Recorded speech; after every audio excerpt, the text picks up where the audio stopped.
आप सभी को जय मसीह की। हम आपका स्वागत करते हैं हमारे इस चैनल पे और हम आपका इस हमारी नई कलीसिया में जो न्यू लाइफ फेलोशिप है, हम आपका बहुत बहुत स्वागत करते हैं। हम धन्यवाद करते हैं परमेश्वर का इस दिन के लिए, इस शब्बात दिन के लिए जो हमें परमेश्वर ने दिखाया है। आइए हम उसकी महिमा में जाने से पहले एक छोटी सी प्रार्थना कर लेते हैं। धन्यवाद करते हैं मेरे परमेश्वर पिता प्रभु, सामर्थी प्रभु, स्वर्गीय पिता, आपका धन्यवाद करते हैं राजा यीशु, मेरे महान मसीहा प्रभु जी। आपको प्रभु हम पुकारते हैं प्रभु, इस दिन के लिए आपका शुक्रिया अदा करते हैं मेरे खुदा बाप प्रभु जी, और दुआ करते हैं मेरे खुदा बाप प्रभु। हम प्रभु तेरी प्रार्थनाओं को शुरुआत करने जा रहे हैं मेरे खुदा बाप। सबों को प्रभु जी, जितने भी लोग प्रभु यीशु हमसे जुड़ने जा रहे हैं मेरे खुदा बाप, उन सबों को प्रभु जी तू अपने कब्जे में ले ले मेरे खुदा बाप। पवित्र आत्मा हर एक के हृदयों को तू अपनी ओर खींच ले, अपने परमेश्वर की ओर चलने के लिए मदद करिए। पवित्र आत्मा हर एक मंडराने वाली बातें जो डिस्टर्बेंस की सामर्थ्य है, यीशु के नाम से हम निकाल देते और हम आपका बहुत तायत से यहाँ स्वागत करते हैं। पवित्र आत्मा और परमेश्वर पिता, आपका बहुत बहुत स्वागत करते हैं प्रभु जी। सब कुछ आप अपने हाथों में आपकी इच्छा के द्वारा हो मेरे पिता। धन्यवाद करते, इस विनती को नासरी यीशु के नाम में मांगते, सुन और दया के साथ ग्रहण कीजिए पिता, आमीन। आइए हम परमेश्वर के लिए उस गीतों को साथ हम उसकी महिमा करेंगे। हम गाएंगे ए जावेदा यीशु मसीहा। जावेदा का मतलब है कि कभी ना खत्म होने वाला। हमारे साथ परमेश्वर ने ऐसा ही प्रेम किया जो कभी खत्म ना होगा और वो हमें ऐसा ही जीवन देने वाला है। आइए हम धन्यवाद के साथ हम उसकी स्तुति को करेंगे। ए जावेदा यीशु मसीहा, ए जावेदा यीशु मसीहा, ए जावेदा यीशु मसीहा, ए जावेदा यीशु मसीहा, ए जावेदा यीशु मसीहा, ए जावेदा यीशु मसीहा, ए जावेदा यीशु मसीहा, ए जावेदा यीशु मसीहा। तू अव्वल और तू आखिर है, तू अव्वल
हमने जो अभी गीत गाया, हम उसी के साथ एक और गीत गाकर हम उसकी महिमा को करेंगे। हम गाएंगे ए सियोन, ऊंचे स्वर से गा ए इज़राइल। अभी हम देख रहे हैं क्योंकि हम अंतिम दिनों में जी रहे हैं और हमें उस परमेश्वर के सियोन की महिमा करनी है, हम परमेश्वर का स्वागत करना है। आइए हम ऊंचे स्वरों के साथ हम उस गीत को गाएंगे। ए सियोन, ऊंचे स्वर से गा ए इज़राइल। ए सियोन, ऊंचे स्वर से गा ए इज़राइल, जय जयकार कर है यरूशलेम, मानत कर और मगन हो। ए सियोन, ऊंचे स्वर से गा ए इज़राइल, जय जयकार कर है यरूशलेम, मानत कर और मगन हो।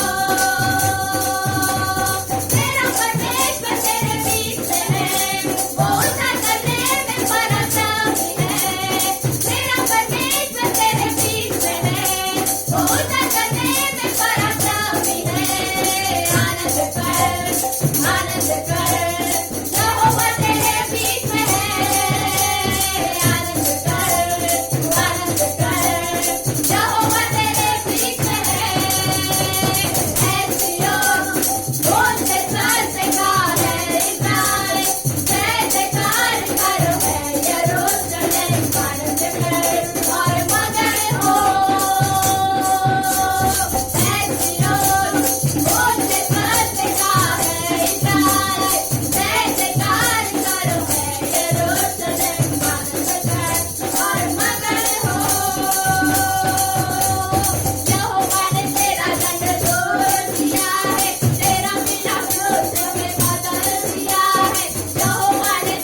परमेश्वर पिता, प्रभु जी तेरे नाम की जय जयकार करते हैं प्रभु जी। तुम महिमा में परमेश्वर है प्रभु जी। ओ प्रभु जी, हम सभी प्रभु अपने आप को ओ प्रभु जी उस महिमा में जाने के लिए मेरे खुदा बाप, आराधना में जाने के लिए हम सभी अपने आप को तैयार करते हैं। ओ पवित्र आत्मा तुझे पुकारते हैं। पवित्र आत्मा तू अपनी महिमा के बादल को हमारे इस जगह पर बरसा दे। हमारी आत्मा की शक्ति को तू उस परमेश्वर की ओर लगा दे। ओ यीशु धन्यवाद मेरे पिता प्रभु जी। ओ प्रभु जी तेरे आत्मा की वर्षा प्रभु, उस अग्नि के अभिषेक को प्रभु तू बरसा दे। यीशु धन्यवाद हो प्रभु जी, जय जयकार हो प्रभु जी, स्तुति हो मेरे राजा। धन्यवाद करते प्रभु, धन्यवाद करते प्रभु। तेरी महिमा के बादल घेरे इस जगह को, तेरी महिमा के बादल घेरे इस जगह को। हे प्रभु तू झूले झूले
करते हैं यीशु राजा। ओ तेरी महिमा के बादल ने प्रभु जी जो हमें घेर रखा है, ओ यीशु राजा धन्यवाद करते हैं प्रभु।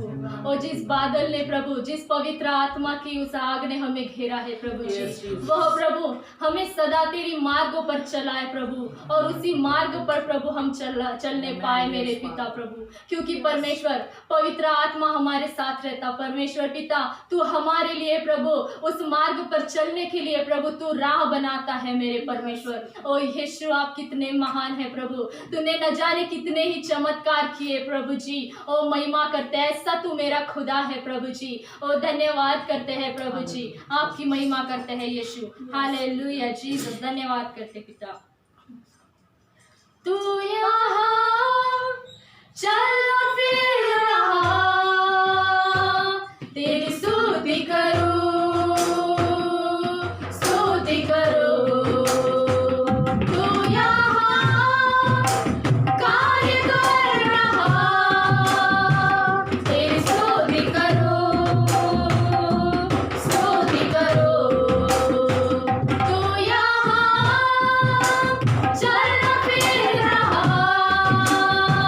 तेरी स्तुति करूं,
इस सुबह के वक्त प्रभु जी हम आते हैं प्रभु जी, तेरे चरणों में आते हैं प्रभु, आपकी स्तुति करते हैं प्रभु।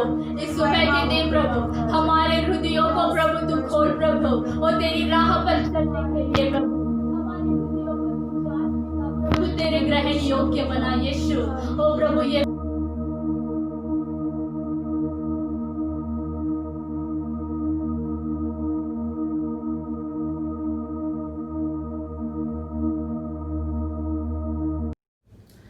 Hallelujah, praise the Lord. मैं बहुत आनंदित हूँ कि आज आपके सामने मैं इस प्रकार से आ पा रहा हूँ। हम लोग बहुत महीने हो चुके हैं आप सबसे मिलकर, और मैं सही में ये एक आनंद का अवसर समझता हूँ कि मैं आज आपके सामने परमेश्वर का वचन ला सकता हूँ। तो और देरी ना करते हुए हम लोग परमेश्वर के वचन में जाएंगे। मत्ती रचित सुसमाचार उसके 13वां अध्याय हम लोग देखेंगे। मत्ती रचित सुसमाचार उसका 13वां अध्याय। ये एक ऐसी कहानी है जो हम लोग सब सुन चुके हैं। एक ऐसी कहानी है जो हम लोग बचपन से सुनते हुए बड़े हुए हैं। ये कहानी है बीज बोने वाले की, जो बीज बोने जाता है और 4 प्रकार की भूमि पर वो बीज बोता है। तो आइए हम लोग परमेश्वर के वचन से फिर एक बार इस कहानी को देखेंगे कि क्या परमेश्वर आज हमसे बात करना चाहता है। मत्ती रचित सुसमाचार उसका 13वां अध्याय 1 से लेकर 9 तक। आपके बाइबल अगर आपके पास में है तो कृपया आप अपने बाइबल को खोलें और मेरे साथ में पढ़ें। यीशु उसी दिन घर से निकले और झील के किनारे बैठ गए। उनके पास इतनी बड़ी भीड़ इकट्ठा हो गई कि उन्हें नाव पर चढ़कर बैठना पड़ा, और सारी भीड़ तट पर खड़ी रही। उन्होंने दृष्टांतों द्वारा उन्हें बहुत सी बातों की शिक्षा दी। उन्होंने कहा, एक किसान बीज बोने निकला। बोते समय कुछ बीज मार्ग के किनारे गिर गए और पक्षी आकर उन्हें चुग लिए। कुछ बीज पथरीली भूमि पर गिरे जहां उन्हें अधिक मिट्टी ना मिली। वे जल्द ही उग गए क्योंकि मिट्टी गहरी नहीं थी, लेकिन सूरज चढ़ने पर वे झुलस गए और जड़ न पकड़ने के कारण वो सूख गए। कुछ बीज कांटों के किनारे गिरे और कांटों ने आकर उन्हें दबा दिया। कुछ बीज अच्छी भूमि पर गिरे और फल लाए, कुछ 100 गुना, कुछ 60 गुना, कुछ 30 गुना। जिसके कान हो वह सुन ले। हम लोग देखते हैं कि परमेश्वर यहाँ पर यीशु मसीह एक चीज बोलता है, जिसके कान हो वो सुन ले। अगर आप ध्यान से बाइबल पढ़ रहे हैं तो आपको पता चलेगा कि प्रकाशित वाक्य में भी जब यीशु मसीह उन 7 कलीसियाओं से बात करता है तो वो कहता है कि जिसके कान हो वो सुन ले, जिसकी आंख हो वो देख ले। और ये दृष्टांत भी बोलते हुए यीशु मसीह बोल रहा है कि जिसके भी कान हो वो ध्यान से सुने कि मैं परमेश्वर के राज्य के बारे में क्या बता रहा हूँ। और हुआ ऐसा कि ये सारी बातें यीशु मसीह जब भी लोगों के बीच में रहता तो दृष्टांतों के द्वारा बात करता, लेकिन जब भी अपने शिष्यों के साथ में रहता तो उन्हें समझाता कि परमेश्वर का वचन क्या कहता है। तो जब उसके शिष्य उसके साथ में आए तो उसके शिष्यों ने उससे पूछा कि प्रभु, तू हर समय जब भी बात करता है दृष्टांतों में बात करता है, तू साफ साफ क्यों नहीं बात करता? और यीशु मसीह ने उनसे कहा कि परमेश्वर के स्वर्ग का राज्य का रहस्य सिर्फ तुम्हें दिया गया है, बाकियों के लिए वो दृष्टांत के द्वारा आता है। और उस समय यीशु मसीह ने इस दृष्टांत को धीरे धीरे समझाना शुरू किया। तो हमने देखा कि जो बीज बोने वाला किसान है उसने कहाँ बीज बोए, उसने 4 स्थानों में बीज बोए। तो हम लोग पहले से शुरुआत करेंगे और देखेंगे परमेश्वर हमसे क्या बात करता है। पहला बीज रास्ते के किनारे वाला। परमेश्वर के वचन में लिखा है मत्ती 13 अध्याय 18 और 19 में, अब तुम बीज बोने वाले किसान के दृष्टांत का अर्थ सुनो।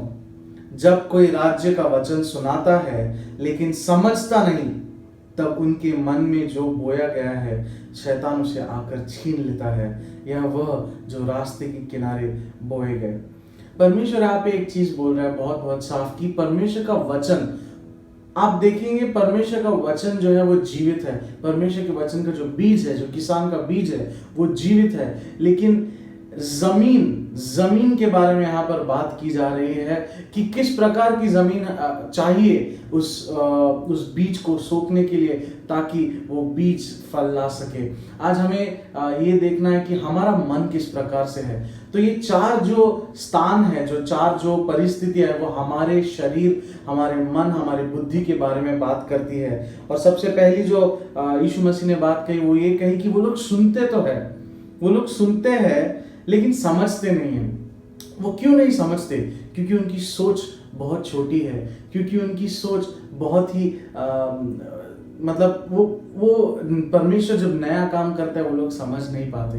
तो आपने देखा होगा कि यीशु मसीह और उसके चेले लोग जब जा रहे हैं और कुछ धान्य को लेकर वो लोग खाना शुरू कर देते हैं खेतों में से, और जो फरीसी और सदूसी लोग होते हैं वो लोग बोलते हैं कि क्या तू नहीं देखता है लोग क्या कर रहे हैं, ऐसा कर रहे हैं, वैसा कर रहे हैं। और यीशु मसीह वहाँ पर एक बहुत ही महत्वपूर्ण दृष्टांत देता है। वो बोलता है कि जब तुम दाखरस बनाते हो तो दाखरस को पुराने चमड़ी में नहीं डालते हो। अगर तुम उसे पुरानी चमड़ी में डालोगे तो फट जाएगा। नया दाखरस को पुरानी चमड़ी में डालोगे फट जाएगा, पुराने दाखरस को नए चमड़ी में डालोगे वो फट जाएगा। यीशु मसीह यहाँ पर क्या बोल रहा है? वो बोल रहा है कि प्रभु एक नया काम कर रहा है, और अगर हमारी ये जो चमड़ी है, जो यीशु मसीह वहाँ पे बोल रहा है, वो हमारी बुद्धि के बारे में बोल रहा है कि अगर हमारी बुद्धि, अगर हमारी समझ आज भी छोटी है और आज भी अगर पुरानी है, तो परमेश्वर जब एक नया काम करेगा तो हम लोग उसको सह नहीं पाएंगे, हम लोग उसको समझ नहीं पाएंगे, और उसके कारण शैतान आकर जो परमेश्वर हमारे जीवन में कार्य करना चाहता है उसको उठाकर लेकर जाएगा। कितने लोगों के बारे में परमेश्वर के दासों ने भविष्यवाणी की है ना? आपके जीवन में परमेश्वर ने भविष्यवाणी की है आप सबके लिए है।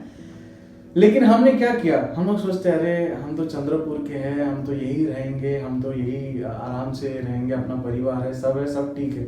लेकिन अगर परमेश्वर आपको बोल रहा है कि मैं तुझे एक ऐसे स्थान में लेके जाने वाला हूं जहां पर तू मेरे वचन को सुनाएगा, तू बहुत अद्भुत काम को करेगा, लेकिन हम लोग क्या कर रहे हैं? नहीं, हमारी सोच बहुत छोटी हो गई है, हमारी सोच नहीं है, हम लोग यहीं पर ठीक है, हम लोग जहाँ पर हैं हम लोग वहीं पर ठीक है। लेकिन परमेश्वर चाहता है कि हम अपने मन को बदले। वैसे ही रोमियो की किताब में पौलुस कहता है कि अपने मन का परिवर्तन करो, दुनिया की तरह मत जियो, मन का परिवर्तन करो। तो पहला बीज इसलिए फल नहीं लाता है क्योंकि जो रास्ते पर का जो भूमि है वो समझ नहीं पाती, वो सोख नहीं कर पाती है, वो उसको अपने अंदर नहीं ले पाती। वो क्यों अंदर नहीं ले पाती है? क्योंकि उसका मन कठोर है, क्योंकि उसका हृदय कठोर है। इसलिए परमेश्वर इज़राइल की किताब में कहता है कि मैं तुम्हारे हृदय से, मैं तुम्हारे अंदर से पत्थर के दिल को निकाल दूंगा और एक मांस का दिल दूंगा। तो आज हमें परमेश्वर से कहना है कि प्रभु हमारी समझ को बदल और हमें एक ऐसा दिल दे जो तुझे समझ सके। दूसरी बात से जाने से पहले यूहन्ना, अगर हमें परमेश्वर का वचन नहीं समझता, हम लोग बहुत बार कहते हैं प्रभु हम तेरे वचन को समझ नहीं पा रहे, हम लोग पढ़ते हैं लेकिन समझ नहीं पाते। तो हम लोग क्या करें ऐसी परिस्थिति में? यीशु मसीह ने यूहन्ना रचित सुसमाचार में कहा है कि मैं जाऊंगा परमेश्वर पिता के पास और एक सहायक को भेजूंगा। तो सहायक को क्या कहता है? वो पवित्र आत्मा कहता है कि वो तुम्हें सारी बातें समझाएगा। तो अगर आज भी आप परमेश्वर के वचन को समझ नहीं पा रहे हो, वो इसलिए क्योंकि हमारी आंखें बंद है और हमारे कान बंद है। यीशु मसीह आपसे कह रहा है जिसके कान हो वो सुन ले, जिसकी आंख है वो देख ले। तो प्रभु से कहना है प्रभु तू हमारे कानों को खोल दे, हमारे आंखों को खोल दे, ताकि जब तेरा वचन आए तो हम लोग उस रास्ते पर गिरे हुए बीज, जो बीज रास्ते पर गिरता है उसकी तरह ना हो। दूसरी बात जो हम लोग इस बात से सीखेंगे, याकूब के पत्र में लिखा हुआ कि जिसको समझ नहीं है वो परमेश्वर से समझ को मांगे। प्रभु आपको समझ देना चाहता है। तो जो बीज है जो आपके जीवन में जब बोया जाएगा, अगर आप उसको समझ पाएंगे तो आपका जीवन बदल जाएगा। दूसरी बात हम लोग सीखेंगे वो है जो पथरीली भूमि पर गिरे। और वचन में लिखा हुआ है 20 से 21 वचन तक, मत्ती 13 उसका 20 से 21। जब जो पथरीली भूमि पे बोए गए वह ये जो वचन सुनते ही प्रसन्न हो जाते हैं, एकदम ग्रहण करते उसको, एकदम बहुत खुश हो जाते हैं। अरे प्रभु तुझा वचन एकदम मस्त होता, आज मतलब खूब आशीष भेटली। फिर उसके बाद क्या होता है? परंतु उसकी जड़ गहरी नहीं होती है और वो थोड़े ही दिन स्थिर रहते हैं, वचन के कारण कष्ट या अत्याचार आने पर वह तुरंत विचलित हो जाते हैं। किसके कारण? वचन के कारण। परमेश्वर का वचन हमारे पास जब आता है तो हम लोग कभी कभी उसको बहुत आराम से, आसानी से ग्रहण कर लेते हैं, लेकिन जब वो वचन हमारे जीवन को चैलेंज करना शुरू करता है, जब वो वचन हमारे जीवन को बदलने की कोशिश करता है, उस समय बोलते हैं प्रभु प्रभु बस बस बस, यही तक तेरा यही तक तू आ सकता है, इससे ज़्यादा और आगे आने की ज़रूरत नहीं है। ये मेरी ज़िंदगी है, ये दरवाज़ा बंद है, बस इसके अंदर आने की ज़रूरत नहीं है। लेकिन हमें परमेश्वर को अगर अपने अंदर लाना है, अगर परमेश्वर का वचन हमारे अंदर में काम करना है, तो हमें प्रभु से कहना है कि प्रभु तू मेरे जीवन को बदल, प्रभु तू मेरे जीवन को बदल, ताकि हम लोग ऐसे लोग ना बने जहाँ पर परमेश्वर का वचन गिरता है लेकिन हम लोग पत्थर दिल के हैं, इसलिए प्रभु का काम होता नहीं है उस स्थान में।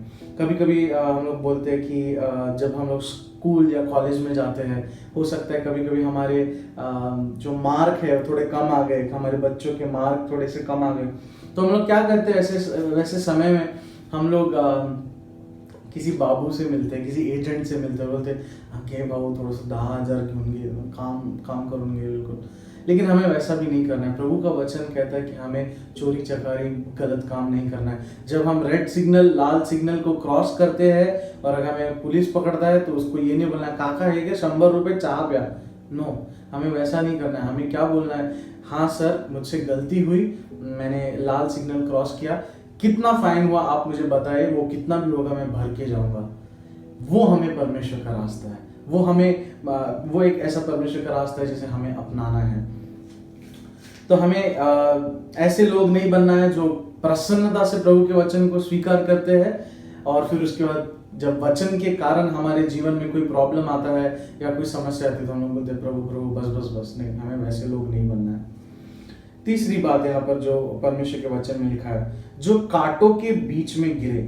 अब ये कौन से बीज है जो कांटों के बीच में गिरे? उससे क्या होता है? जो कांटों में बोए गए वह ये है जो वचन सुनते हैं परंतु संसार की चिंता और धन के मोह से वचन को दबा देते हैं और वह फल नहीं लाते।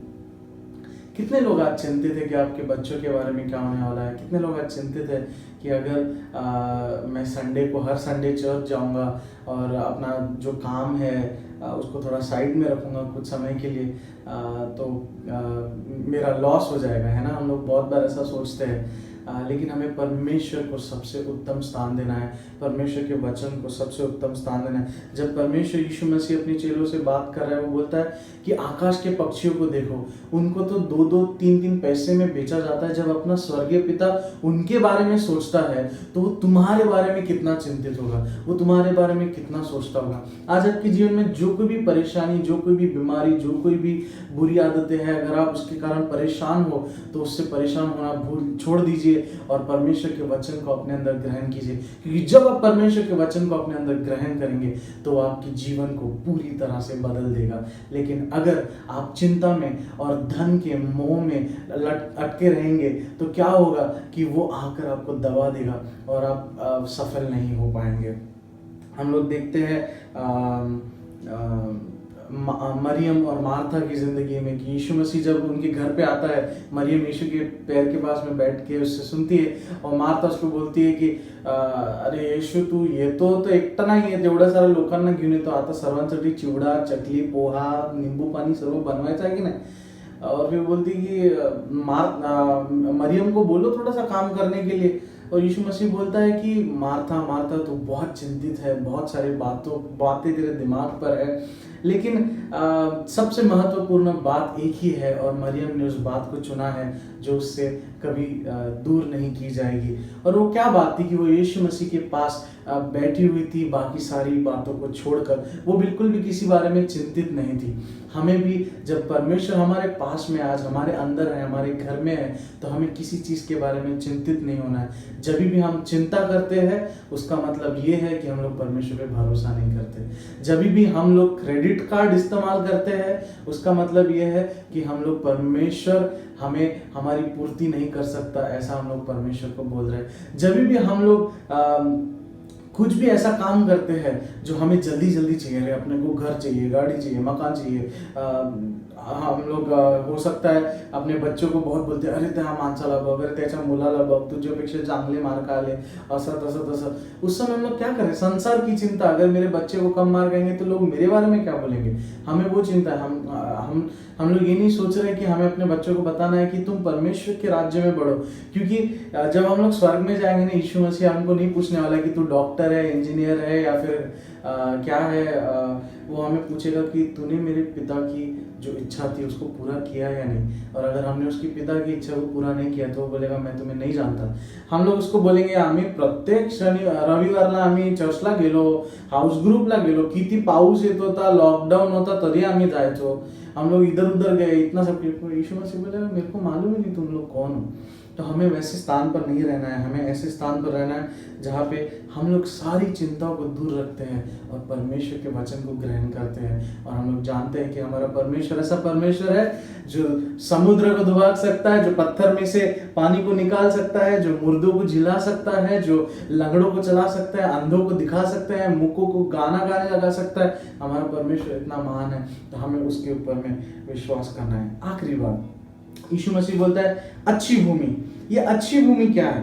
जो अच्छी भूमि में बोया गया वो यह है जो वचन सुनता है और समझता है और फल लाता है। ये बहुत ही महत्वपूर्ण बात है। सिर्फ सुनना काफी नहीं है, समझना भी चाहिए, और सिर्फ सुनना और समझना भी काफी नहीं है, फल भी लाना चाहिए। परमेश्वर यीशु मसीह ने क्या कहा कि तुम ऐसे लोग मत बनो जो सिर्फ बातें करते हैं, लेकिन ऐसे भी लोग बनो जो काम करते हैं, जो परमेश्वर का काम करते हो। इसलिए प्रभु कहता है कि कोई 100 गुना फल लाए, कोई 60 गुना फल लाए, कोई 30 गुना फल लाए। प्रभु को प्रॉब्लम नहीं कि तुम अगर 30 गुना फल लाते हो, प्रभु को प्रॉब्लम नहीं कि अगर तुम 60 गुना या फिर 50 गुना या फिर 40 गुना फल लाते हो। उसको बस ये चाहिए कि तुम वचन को सुनो, समझो और फल लाओ। तुम फल लाओ, बस उसको वही चाहिए। और इसलिए हमें ध्यान देना है कि हमारा मन ऐसा मन ना हो जहाँ पर प्रभु काम नहीं कर सकता। प्रभु का वचन आज भी बोया जा रहा है, प्रभु का वचन आज भी हम सब तक पहुंचाया जा रहा है। क्या हम उसको सुन रहे हैं? क्या हमारा मन आज परमेश्वर के वचन को अपने अंदर ले रहा है? क्या हमारा मन आज परमेश्वर के वचन को अपने अंदर ग्रहण करने के लिए तैयार है? क्या हमारा मन उस रास्ते की जैसा है जहाँ पर चिड़िया आकर लेकर चले गए, शैतान आकर लेकर चले गए? या फिर क्या हमारा जीवन उस पथरीली भूमि की तरह है जहाँ पर वो जल्दी से उगने तो लगे लेकिन जड़ ना पकड़ पाए? या फिर हमारा जीवन ऐसा है जहाँ पर परमेश्वर का वचन गिरा लेकिन संसार की चिंताओं ने, निराशाओं ने, बाकी सारे टेंशन ने हमें रोक कर रखा है? या फिर हमारा मन ऐसा है जो प्रभु से कहता है प्रभु तू बात कर, मैं सुन रहा हूँ, तू जो बोलेगा वो मैं करूँगा।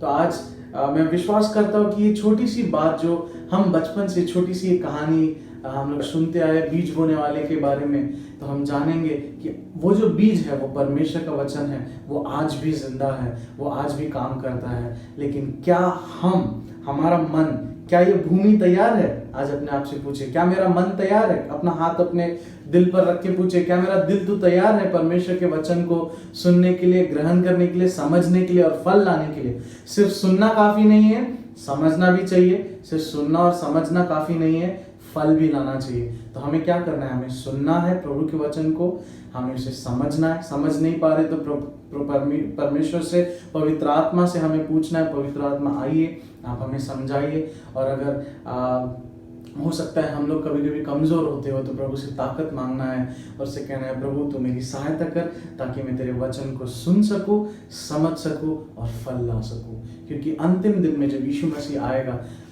पेड़ को किस प्रकार हम लोग जानते हैं उसके फल के द्वारा ना, तो उसी प्रकार से हमारा भी वो न्याय करने आएगा। और जिस दिन वो हमारा न्याय करने आएगा हम लोग उसे ये नहीं बोल पाएंगे कि मैं इतना किया, ये किया, इतने दूर गाड़ी पे जाता था, ऐसा करता था, ऐसा।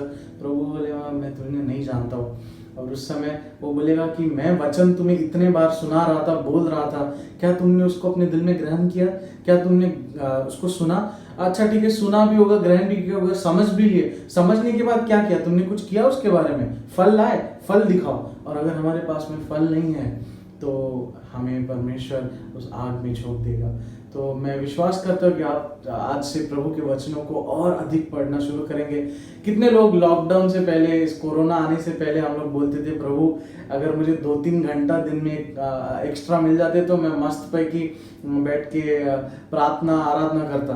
प्रभु बोल रहा है मैंने तुमको 5 महीने दे दिए, क्या किया अभी तुमने? प्रभु हमसे सही में पूछ रहा है कि मैंने तुम्हें 5 महीने दिए, क्या तुमने सही में आराधना की है? क्या तुमने सही में घर पे बैठ के प्रभु का वचन पढ़ा है? कितने बार तुमने बाइबल को खत्म किया? कितने बार तुमने बाइबल की किताबों को खत्म किया? हमारे पास क्या उत्तर है? हम उसे ये नहीं बोल पाएंगे कि हाँ मैंने सुना और समझा, लेकिन प्रभु बोलेगा फल किधर है? फल किधर है? प्रभु अगर हमसे पूछ रहा है फल किधर है, और अगर हम उसको फल नहीं दिखा पा रहे तो उसका मतलब हम लोग एक ऐसी भूमि है जहाँ पर परमेश्वर का वचन काम नहीं कर रहा है।